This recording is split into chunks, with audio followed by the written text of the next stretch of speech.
iniciamos a nossa aula 17, tá? E é uma aula de correção das atividades revisionais que vocês receberam aí, aquele Google Formulários, tá?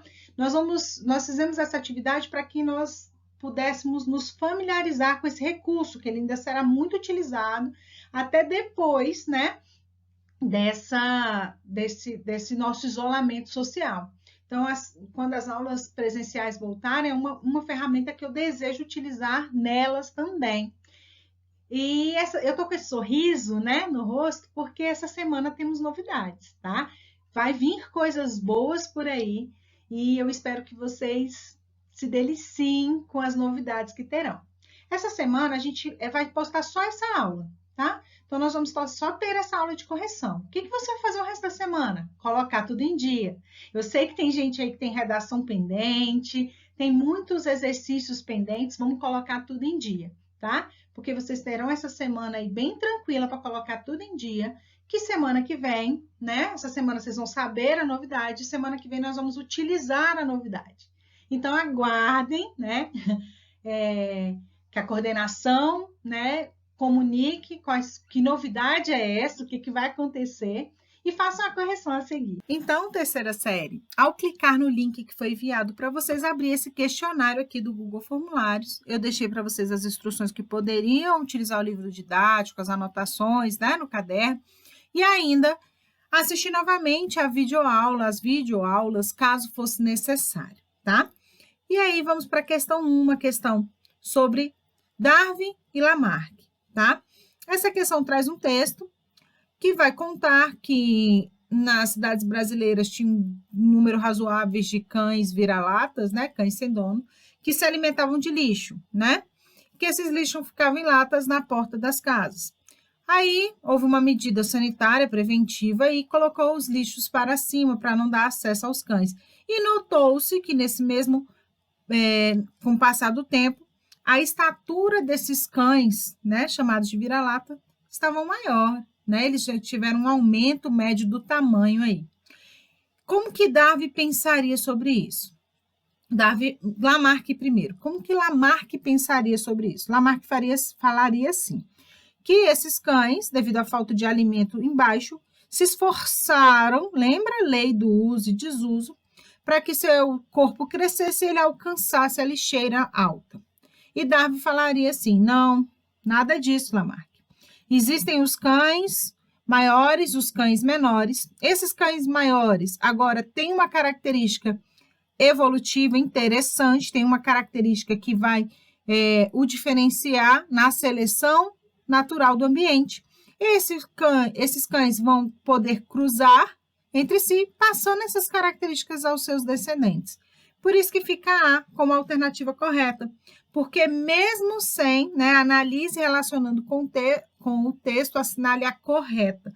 Porque mesmo sem saber de genética, Darwin já sabia que tinha uma ação aí sobre a seleção natural, porque existia uma variedade genética, existia estaturas diferentes, pelagens diferentes dentro de uma mesma espécie, de uma mesma população. Uma reportagem sobre uns homens que chutaram um esquilo que estava no Grand Canyon. E aqui vai falar que na borda norte e na borda sul do Grand Canyon habitam duas populações de esquilo com diferenças morfológicas marcantes, que em condições naturais, sem barreiras geográficas, né, hoje elas estão submetidas a uma barreira geográfica, o cânion, lá, né, o precipício. Mas, se pegar essas duas espécies e juntar, não conseguem cruzar, não são capazes de cruzarem. Por que que isso aconteceu? Eu peguei aqui uma resposta de vocês mesmos, tá? Eu selecionei a melhor resposta entre os alunos e coloquei aqui. O que que aconteceu? Essa barreira física nós chamamos de reprodução alopátrica, né? Com barreira física, apareceu ali uma barreira física,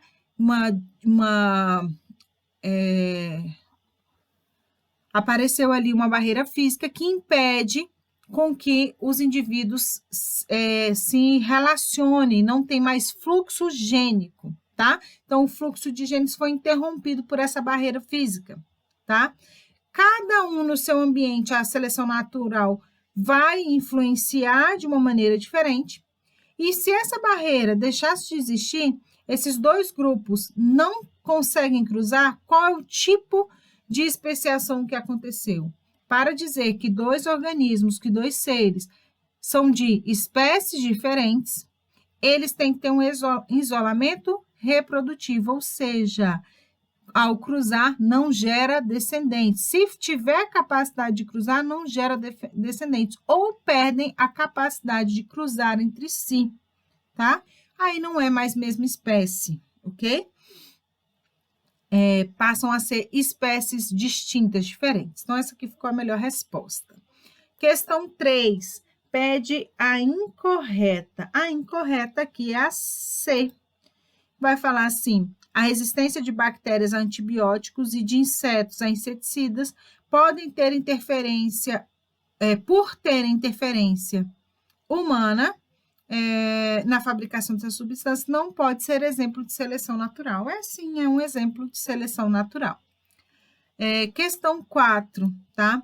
A questão 4 é sobre embriologia e vai perguntar: sabemos que o ovo típico dos artrópodes é o centrolécito, que o vitelo se localiza ao redor do núcleo. Esses ovos apresentam a divisão do núcleo, apresentando uma estrutura multinucleada.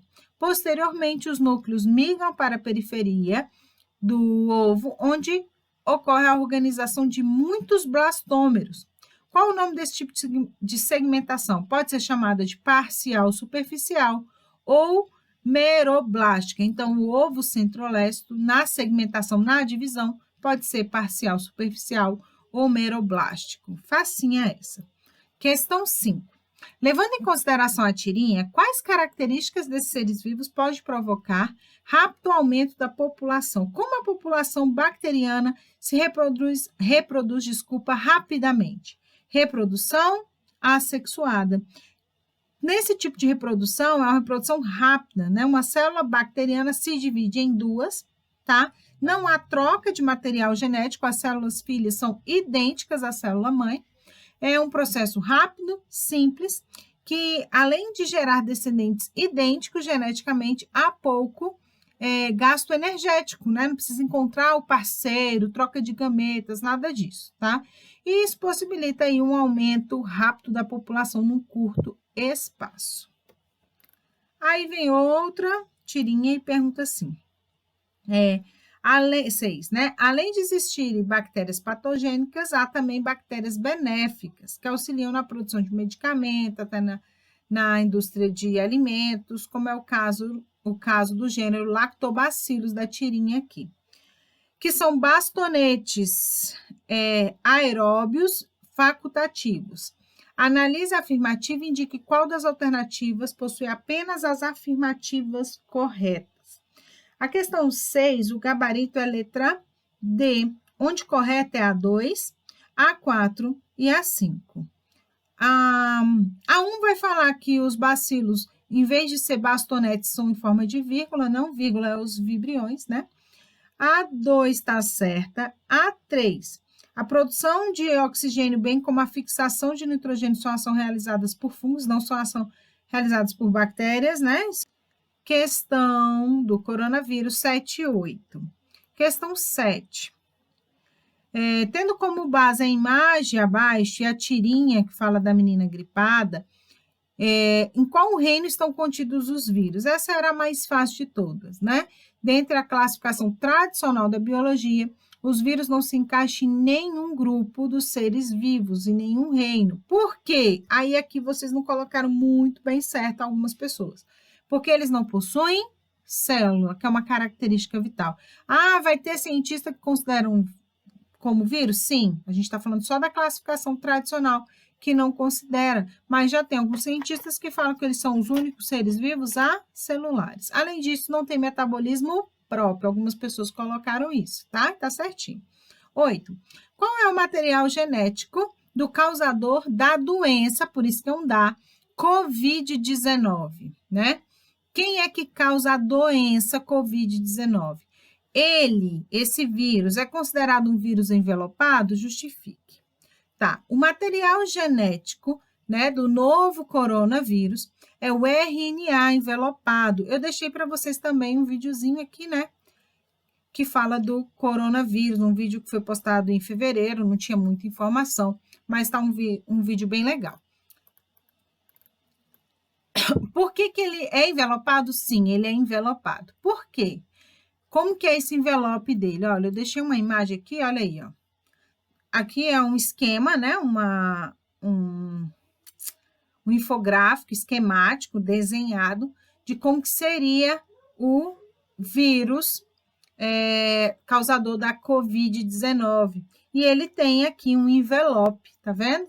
Além dessa glicoproteína nas espículas, que dá essa coroa para ele, ele é um vírus de RNA que tem esse envelope aí protegendo o seu material genético. Beleza.